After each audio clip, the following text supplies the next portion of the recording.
Warahmatullahi wabarakatuh. Halo semuanya, perkenalkan nama saya Aurora Ardika Yulinda Nova Putri dengan NIM 24051240021.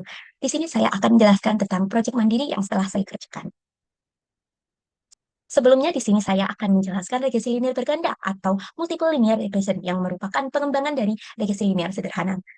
Regresi linear ini memiliki satu variabel terikat dan memiliki lebih dari satu variabel bebas. Tujuan utama dari analisis regresi linear berganda ini sendiri adalah untuk memprediksi nilai variabel terikat, yaitu variabel Y, melalui pemodelan yang didasarkan kombinasi linear dari variabel-variabel bebas atau variabel X. Nah, untuk formulanya atau rumus regresi linear berganda seperti ini ya teman-teman. Selanjutnya, langkah-langkah untuk analisis regresi linear ganda. Yang pertama adalah mengumpulkan data dan menyiapkan data yang akan dianalisis. Biasanya ini kita bisa mengumpulkan data melalui observasi atau GFLOM, atau juga kita bisa mengambil data dari sumber-sumber yang terpercaya. Dan selanjutnya ada menentukan variabel independen dan variabel dependen. Nah, variabel independen ini biasanya variabel yang mempengaruhi besar atau nilai variabel dependen. Sedangkan variabel ini tidak pengaruhi nilainya oleh variabel dependen. Sedangkan variabel dependen sendiri, besarnya itu sangat dipengaruhi oleh variabel independen. Dan dia tidak mempengaruhi besarnya variabel independen. Yang selanjutnya, setelah kita menentukan variabel independen dan dependen, kita membentuk matriks dari data yang telah kita temukan dan bersamaan normalnya. Ini adalah rumus untuk matriksnya ya teman-teman. Mulai dari N yaitu jumlah data, sigma X satu yang merupakan jumlah nilai dari data X1, dan seterusnya. Selanjutnya adalah menghitung inverse dari matriks XT. Nah, matriks XT, STX, mohon maaf, untuk matriks STX merupakan matriks ini ya teman-teman. Dan matriks XTY adalah ini. Nah, setelah kita menghitung inverse-nya dari matriks XTX, kemudian kita mencari konfigurasi regresi dengan rumus XTY dikali dengan inverse matriks XTX. Nah, setelah kita menemukan, itulah adalah hasil dari rumus regresi linear berganda. Dan yang terakhir, kita lakukan evaluasi model regresi. Nah, evaluasi model regresi sendiri ini memiliki 7 jenis, teman-teman. Nah, tetapi evaluasi model regresi ini merupakan proses mengukur seberapa baik model regresi dapat memprediksi nilai yang diinginkan berdasarkan data yang sudah ada. Terdapat beberapa model yang digunakan dalam evaluasi model regresi. Di antaranya ada RSS dan TSS. RSS merupakan residual sum of square dan TSS merupakan total sum of squares. Nah, untuk rumusnya ini ya teman-teman, TSS rumusnya adalah sigma dari Y aktual dikurangi Y prediksi dipangkatkan 2. Sedangkan TSS rumusnya adalah sigma dari Y aktual dikurangi Y rata-rata dipangkatkan. Selanjutnya, ini adalah jenis-jenis dari evaluasi model regresi. Yang pertama ada residual standard error atau RSI yang mengukur selisih antara nilai aktual dan nilai prediksi. Semakin kecil nilai RSI, semakin baik kemampuan model dalam memprediksi data. Untuk rumusnya seperti ini ya teman-teman, adalah akar RSS per jumlah data dikurangi 2. Selanjutnya ada koefisien determinasi atau R kuadrat yang menunjukkan seberapa besar kemampuan variabel independen dalam menjelaskan variabel-variabel dependen. Nilai R kuadrat yang mendekati 1 menandakan model yang terbaik. Jadi kalau nilainya 0,999 berarti itu menandakan model yang lebih baik daripada yang menjadi 0 seperti -1, -2, itu berarti modelnya sangat buruk ya teman-teman. Untuk rumusnya sendiri adalah 1 dikurangi RSS per TSS. Yang selanjutnya adalah koefisien korelasi, di mana dia adalah akar dari koefisien determinasi. Oke. Nah, untuk rumusnya sendiri ini ya teman-teman, menggambarkan kekuatan dan arah hubungan antara dua variabel. Nilainya itu mendekati 1 atau -1. Sedangkan jika mendekati 0, berarti hubungan mereka lemah. Selanjutnya ada Attributed R square, di mana merupakan versi R kuadrat yang telah disesuaikan dengan jumlah variabel dan data. Nilai ini memberikan gambaran yang lebih akurat terhadap kinerja model dengan banyaknya variabel. Dan untuk rumusnya ini ya teman-teman, di mana N ini adalah jumlah data, P ini adalah jumlah variabel. Contohnya jika ada X3 dan ada Y-nya itu 1, berarti jumlah variabelnya itu ada 4 karena X-nya 3 dan Y-nya 1.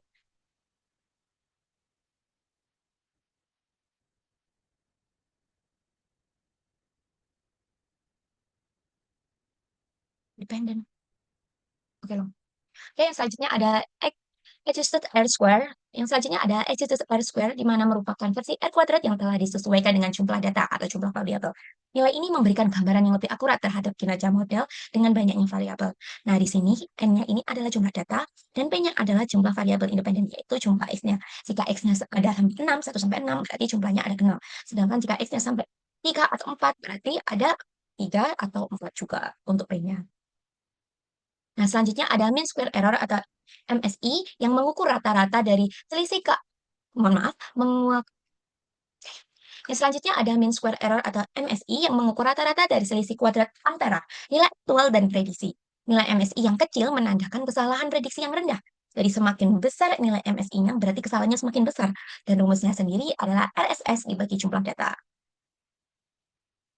Nah, yang selanjutnya adalah root mean square error atau RMSI yang menunjukkan tingkat penyimpangan data aktual terhadap garis regresi. Semakin kecil nilai RMSI-nya, maka semakin dekat hasil prediksi dengan data sebenarnya.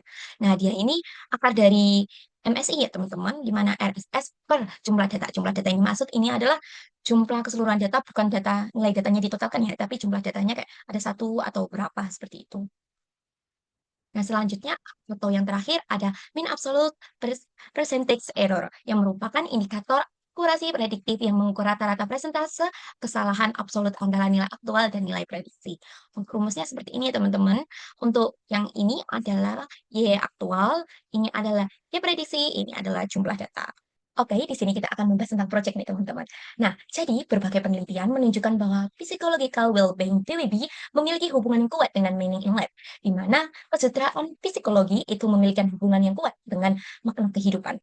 Individu yang mampu mengendalikan lingkungannya dan memiliki tujuan hidup jelas cenderung lebih bahagia dan memaknai hidupnya. Nah, pada proyek ini, saya menganalisis pengaruh 6 dimensi PWB terhadap indeks makna hidup menggunakan metode regresi linear berganda atau MLR yang berdasarkan data indeks kebahagiaan tahun 2017-2021 dari 34 provinsi di Indonesia. Di sini ditulis 38, tetapi 4 provinsi itu ada yang isinya kosong, teman-teman, dari data statistik nasionalnya. Nah, selanjutnya kita akan membahas langkah-langkahnya. Oke, yang selanjutnya kita akan membahas langkah-langkah pada proyek ini. Yang pertama, kita akan mengumpulkan data. Di sini saya mendapatkan datanya dari Badan Statistik Nasional. Dan dari situ saya bisa mengidentifikasi mana variabel independen dan mana variabel dependennya. Di sini variabel independennya ada 6 ya teman-teman, yaitu X1 sampai X6 di mana isinya ada kemandirian, penguasaan lingkungan, pengembangan diri, hubungan positif dengan orang lain, tujuan hidup, dan penerimaan diri. Sedangkan variabel dependennya ada satu, yaitu Y, yaitu dimensi makna hidup. Nah, untuk tabelnya ini teman-teman, di mana di sini nama provinsi, di sini tahun, di sini adalah variabel-variabelnya. Dan ini adalah link sumber datanya. Nah, selanjutnya adalah ke langkah-langkah berikutnya, di mana setelah kita menemukan data, setelah mengidentifikasi mana variabel independen, dependennya, selanjutnya kita akan membuat matriksnya. Di sini kita membuat matriksnya sesuai dengan rumus yang saya jelaskan sebelumnya, teman-teman. Ini adalah rumusnya untuk menentukan matriks XTX. Dan untuk rumus XTY-nya adalah ini. Dan sehingga hasilnya adalah ini ya, teman-teman. Ini saya perpeskan. Nah, ini adalah hasil dari matriks XTX dari data di atas, dan ini adalah hasil matriks XTY dari data di atas. Nah, diketahui terdapat, mohon maaf ini typo ya teman-teman, adalah terdapat 6 jenis. 6 jenis data X yaitu X1, X2, X3, X4 hingga X6 yang membentuk matriks sehingga matriks tersebut memiliki ordo 7 kali 7 yaitu matriks XTX dan matriks XTY berordo 7 kali 1. Nah, ini teman-teman ordonya 7 kali 1 dan ini adalah ordonya 7 kali 7. Nah, ini adalah rumusnya ya teman-teman yang lebih jelas.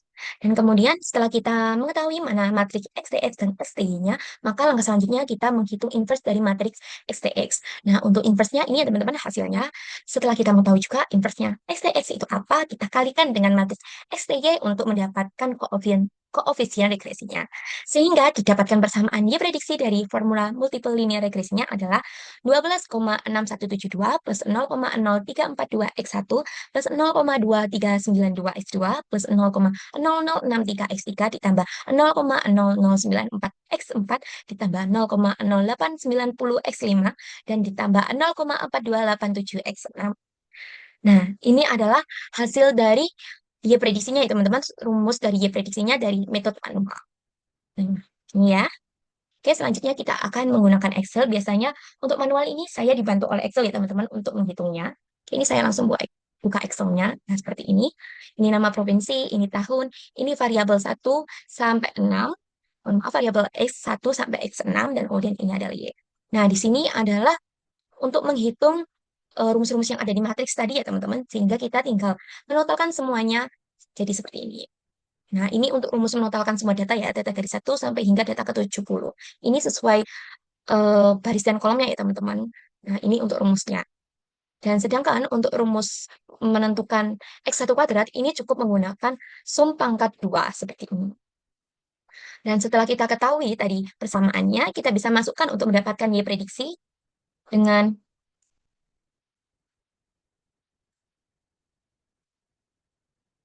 maaf ya teman-teman kepencet tadi, Y prediksi dengan rumus seperti ini. Nah, ini rumusnya sama seperti tadi, tapi cuma di sini kan pakai bintang karena itu operator kalinya di Excel ya teman-teman. Jadi seperti ini untuk rumusnya sehingga didapatkan hasil seperti ini dan kemudian kita totalkan lagi.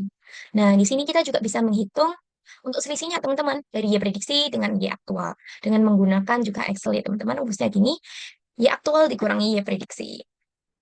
Kemudian selisihnya itu dikuadratkan agar hasilnya itu tidak error atau tidak nol ya teman-teman. Sehingga hasilnya itu positif semuanya seperti ini. Oke, dan di total sehingga kita juga bisa langsung menghitung menggunakan cara Excel atau cara manual juga itu menggunakan seperti ini RSS, TSS, RSS-nya ini bisa kita hitung melalui Excel. Oke, yang selanjutnya. Nah, di sini kita bisa lihat perbandingannya Y1 sama Y prediksinya besar banget ya perbandingannya. Nah, keterangan kotak paling bawah merupakan jumlah keseluruhan tiap data. Nah, ini ketika kita menggunakan Octave ya teman-teman, dan ini adalah kodenya, di mana kode ini untuk menginputkan jumlah data atau semua datanya ya teman-teman. Kalau yang nlength Y aktual ini untuk menghitung jumlah datanya ada berapa. Dan di sini untuk koefisien betanya yang sudah ditetapkan agar biar untuk tidak terjadi kesalahan waktu penghitungan. Nah, di sini ada juga untuk membuat matriks ya teman-teman. Seperti ini, kemudian menghitung nilai residunya, Y aktual dikurangi Y prediksi, dan kemudian untuk plot perbandingan Y aktual dan prediksi ini adalah untuk menggambar grafiknya.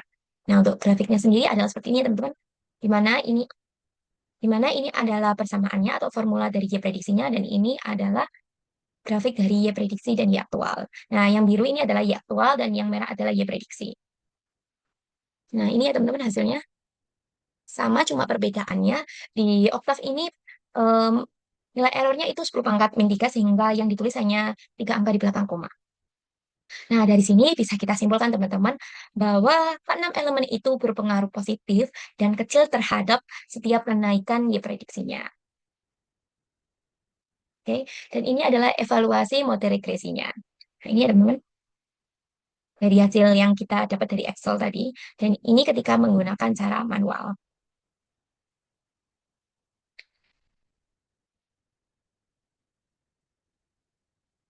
Oke, setelah itu adalah conclusion atau kesimpulan. Di sini kita dapat menyimpulkan bahwa seluruh variabel independen, kemandirian, penguasaan lingkungan, pengembangan diri, hubungan positif dengan orang lain, tujuan hidup, dan penerimaan diri berpengaruh positif terhadap makna kehidupan. Pengaruh terbesar yaitu adalah penerimaan diri atau X6, dan yang terkecil adalah pengembangan diri atau X3. Nilai intersek terbesar adalah 12,617 yang menunjukkan tingkat makna kehidupan dasar ketika seluruh variabel bernilai 0. Meskipun nilai MPN-nya yang sangat kecil, 0,02% yang menunjukkan kesalahan prediksi yang sangat rendah, koefisien determinasi atau R kuadrat dan kuadrat ADJ yang mendekati 0 menunjukkan bahwa model kurang mampu menjelaskan variasi makna kehidupan, sehingga diduga dapat ketidaksesuaian pada model atau variabel yang kurang relevan. Sekian dari saya. Terima kasih. Mohon maaf jika ada salah kata ataupun salah perbuatan ataupun juga salah materi yang saya sebutkan tadi. Mohon dimaafkan karena saya juga masih belajar. Dan terima kasih. Bye-bye.